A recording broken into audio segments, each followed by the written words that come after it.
আজকে আমাদের বাড়ির লাঞ্চ মেনু একটু স্পেশাল। কড়াইতে তেলে গরম করে আলুগুলোকে দিয়ে দিলাম। আলুগুলোকে ভালো করে ভেজে নেব। আলু ভাজাটা আমার অলমোস্ট ডান। এবার আলুগুলো তুলে নিয়ে তারপরে এই পেঁপেগুলো হালকা হালকা ভেজে নেব। পেঁপেগুলো ভাজা বসিয়ে দিয়েছি। পেঁপেগুলো একটু হালকা করে ভেজে নেব। তারপরে ক্রমশ প্রকাশ্য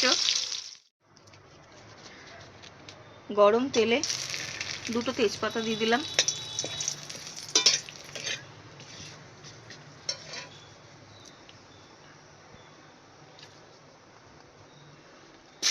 পেঁয়াজগুলো ছেড়ে দিচ্ছি।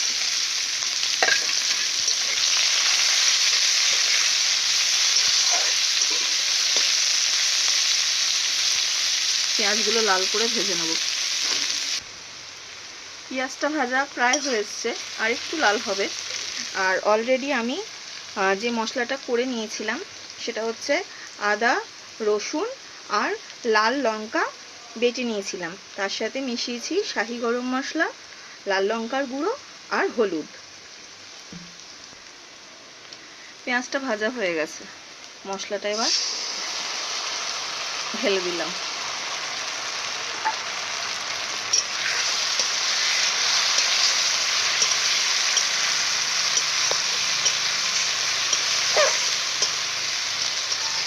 মশলাটা একটু কষুক। আমি প্রথমেই আলু ভাজার আগেই একটু বেশি করে তেল দিয়ে নিয়েছিলাম, যাতে মশলা কষানোর সময় আমার আর তেল দেওয়ার দরকার না পড়ে। মশলার বাটিটা ধুয়ে একটু জল দিয়ে দেবো। মশলার জলটা দেওয়ার সাথে সাথে নুন, একটু মিষ্টি আর টমেটো, কেটে রাখা টমেটোগুলো দিয়ে দিলাম। এবার একটু কষে তেল ছাড়লে আসছে মেইন ইনগ্রেডিয়েন্ট। মশলাটা বেশ খানিকটা হয়ে গেছে, আর একটু সময় লাগবে, বাট আমার মনে হয় আজকের মেন ইনগ্রেডিয়েন্টের সাথেই মশলাটা কষালে বেশি ভালো হয়। Now I am revealing the main ingredient, mutton.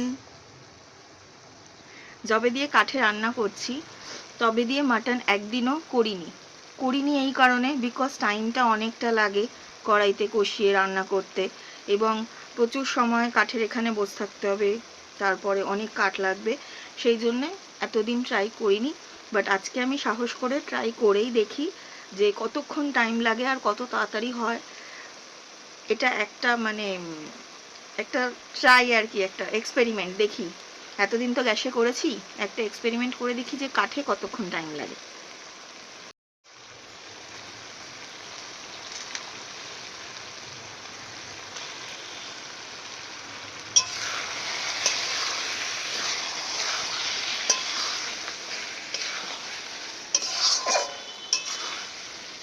বেশি তেল এখন দিইনি, কারণ হচ্ছে মাটনটা দেওয়ার পর কষতে চালু করলে তো ওখান থেকেও তেল ছাড়ে, মশলাটাও আরও কষবে, মাটনের সাথেই কষবে।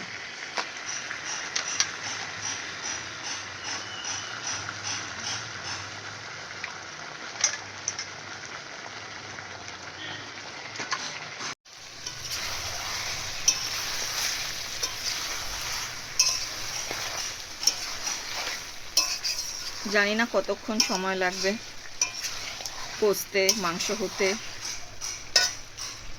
দেখা যাক।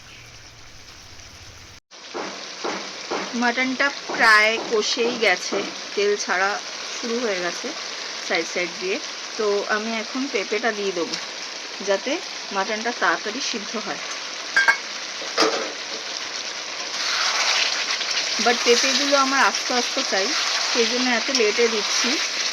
যারা মাটন তাড়াতাড়ি কষাতে চায় তারা পেঁপেটা কষানোর সময়তেই দিয়ে দেয়, যাতে পেঁপের কষে মাটনটা তাড়াতাড়ি কষে যায়। কিন্তু আমি একটু পরে দিই, কষে যাওয়ার খানিকক্ষণ পরে দিই, কারণ আমার যে শ্বশুরমশাই বাবা, উনি পেঁপেগুলো খেতে খুব ভালোবাসে, সেই জন্য আমার পেঁপেগুলো আস্তে আস্তে দরকার। কারণ মাটনের সাথেই যদি আমি পেঁপেগুলো দিই তাড়াতাড়ি সিদ্ধ করার জন্য, তাহলে পেঁপের আর কিছু পাবো না, পেঁপেগুলো সব গলে যাবে। সেই জন্যে আমি একটু পরে দিলাম। মশলা কষে গেছে, তেল ছেড়ে দিয়েছে, পেঁপেও দিয়ে দিয়েছি। Near by 45 minutes still now. এই যে তেল ছেড়ে দিয়েছে, 45 মিনিটস হয়ে গেল, মাটন কষা চলছে। মানে এবার জল দিয়ে দেবো, বাট এখনো পর্যন্ত আমি বুঝতে পারছি না যে মাটনটা বয়েলড হতে, মানে সিদ্ধ হতে কতক্ষণ টাইম লাগবে। I have no idea. গরমে ঘেমে স্নান করে গেলাম, বিকজ উনুনের ধারে প্রচুর আঁচ থাকে, প্রচুর গরম থাকে।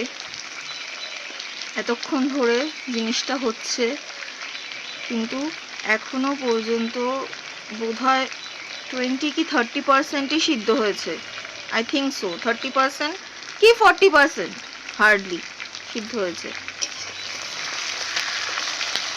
এবার জল দিয়ে দেবো। আর আমার বসে বসে কষানোর নাড়ার হাত ব্যথা হয়ে গেল নাড়তে নাড়তে, আর কষানোর দরকার নেই। এবার আমি জলটা দিয়ে দিই, দেখি কতক্ষণে এটা রেডি হয়। তারপরে তো বলবোই যে কতক্ষণ পর রেডি হলো।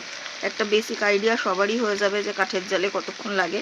যারা পিকনিক টিকনিক করে তাদের আইডিয়া আছে মাটন কতক্ষণে হয়, বাট মাটনের ওপরও ডিপেন্ড করে। ভালো মাটন হলে, কচি হলে তাহলে তাড়াতাড়ি সিদ্ধ হয়ে যায়, একটু পাঠা হলে তাহলে দেরিতে হয়, সেটা ডিপেন্ড করছে। আমি জানি না এটা কচি না পাঠা, I have no idea.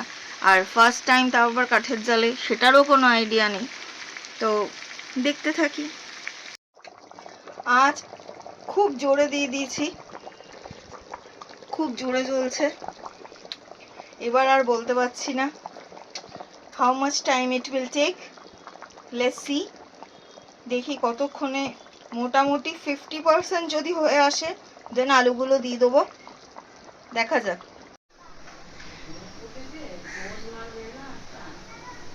Final look আমার। মোটামুটি আরও 1 ঘন্টা 15 মিনিট টাইম লেগেছে। এবার খেয়ে বলতে পারবো কি হয়েছে।